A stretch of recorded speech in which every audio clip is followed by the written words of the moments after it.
کہیں پر بھی کر لے، جبکہ یہ تینوں چیزیں ان کے زمانے میں نہیں تھی، نہ پہاڑوں کے اندر جا کر کے کرنے کا تصور، نہ زمینوں کے اندر جانے کا، نہ آسمانوں میں اڑنے کا تصور، یہ سب آج کے دور میں ممکن ہے۔ اور لقمان حکیم کہتے ہیں اگر تو ان سب جگہوں پر جا کر کہیں پر بھی کرے گا، یأتی بہ اللہ، اللہ وہ تیرے سامنے لے کے آئے گا۔ بے شک بے شک وَمَنْ يَعْمَلْ مِثْقَالَ ذَرَّةٍ خَيْرًا يَرَهُ وَمَنْ يَعْمَلْ مِثْقَالَ ذَرَّةٍ شَرًّا يَرَهُ۔ تم اگر رائی کے دانے کے برابر بھی نیکی کرو اللہ وہ تمہیں دکھائے گا، رائی کے دانے کے برابر بھی برائی کرو اللہ تمہیں دکھائے گا۔ اخلاق سیکھنے کے لیے دوسری جگہ جاتے ہو، اگر یہ فارمولہ کسی کو یاد ہو جائے، میں کہتا ہوں سارے سی سی ٹی وی کیمرے بند ہو جائیں، اس بندے کو کوئی بہکا نہیں سکتا جس کے دل میں صرف اتنا خیال ہے کہ میرا مولا مجھے دیکھ رہا ہے، بے شک بے شک میرا رب مجھے دیکھ رہا ہے۔ اس کی نگرانی کے لیے کسی کیمرے کی ضرورت نہیں، کسی سی سی ٹی وی کی ضرورت نہیں۔ عزیزان گرامی وقار، بچوں کے دلوں میں اخلاق بعد میں آئیں گے، اللہ کا خوف ان کے دل میں ڈالو، اللہ دیکھ رہا ہے، ایک دن تمہیں حاضر ہونا ہے، سب لایا جائے گا، سب لایا جائے گا، جو کچھ کیا تھا، جو کچھ کہا تھا، سب لایا جائے گا۔ لقمان حکیم نے اپنے بیٹے کو اخلاق سکھایا، کیا سکھایا؟ وَاقْصِدْ فِي مَشْيِكَ وَاغْضُضْ مِنْ صَوْتِكَ إِنَّ أَنْكَرَ الْأَصْوَاتِ لَصَوْتُ الْحَمِيرِ۔ چلنا ہو تو میانہ انداز میں چلو، اعتدال کے ساتھ چلو، اور آواز کو نرم رکھا کرو۔ بے شک قرآن کہتا ہے سب سے بری آواز گدھے کی آواز ہے۔ لوگ آج چلاتے ہیں ایک دوسرے کو، ٹھٹے مارتے رہتے ہیں، یہ محفلوں کے آداب بھی نہیں، نہ ہی تمہارے اخلاق ہیں۔ اسی لیے شیخ سعدی نے فرمایا ہے تا مرد سخن نہ گفتہ باشد عیب و ہنرش نہ ہفتہ باشد۔ جب تک آدمی بات نہیں کرتا اس کی اچھائیاں بھی معلوم نہیں ہوتی، اس کی برائیاں بھی نہیں معلوم ہوتی۔ بے شک بے شک جب بات کرتا ہے تو پتہ چل جاتا ہے اس کے اخلاق کیسے ہیں، بات کرتا ہے تو سمجھ میں آ جاتا ہے کون سی کیٹیگری کا ہے۔ اس لیے اپنی زبان کو ایسی رکھو کہ دنیا تمہیں اعلیٰ نسل کا سمجھ سکے۔ اگر طلب ہو میرے نبی کے پیچھے چلنے کی تو بندہ ڈھونڈ ڈھونڈ کر چلے گا، بے شک ڈھونڈ ڈھونڈ کر چلے گا۔ بے شک حضرت امام ابو یوسف کے بارے میں اور بعض نے امام احمد بن حنبل کے بارے میں کہا کہ آپ نے کلنگڑ کھانے کا بہت شوق تھا، تربوز، آپ تربوز کہتے ہیں؟ ہاں ہمارے ہاں ممبئی میں اس کو کلنگڑ کہتے ہیں۔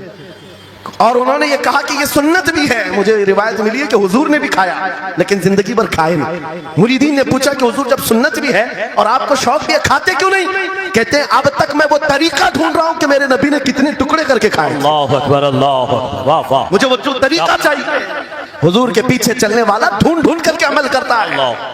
اور آج ہم نے زندگیاں ایسی بنائی ہوئی ہیں کہ لگتا ہے دارالفتاء مفتی اور علماء صرف طلاق کے لیے ہیں، یہ عدت کے مسئلے پوچھنے کے لیے، وراثت کے مسئلے پوچھنے کے لیے۔ ارے ہمیں بھی کام دو، ہم ڈھونڈ ڈھونڈ کر تمہیں بتائیں میرے نبی چلتے کیسے تھے، میرے نبی بات کیسے کرتے تھے، لوگوں سے مصافحہ کیسے کرتے تھے، لوگوں کے سامنے آتے تو کپڑے کیسے پہنتے تھے، میرے نبی کی نمازیں کیسی تھی، حضور جب دسترخوان پر بیٹھتے کہاں سے شروع کرتے کہاں سے ختم کرتے۔ اس کام پر بھی تو علماء کو لگایا کرتے تاکہ تمہیں پتہ چلتا مجھے کہیں اور سے اخلاق سیکھنے کی ضرورت نہیں، دنیا کے سارے اخلاق میرے نبی کے قدموں میں موجود ہیں۔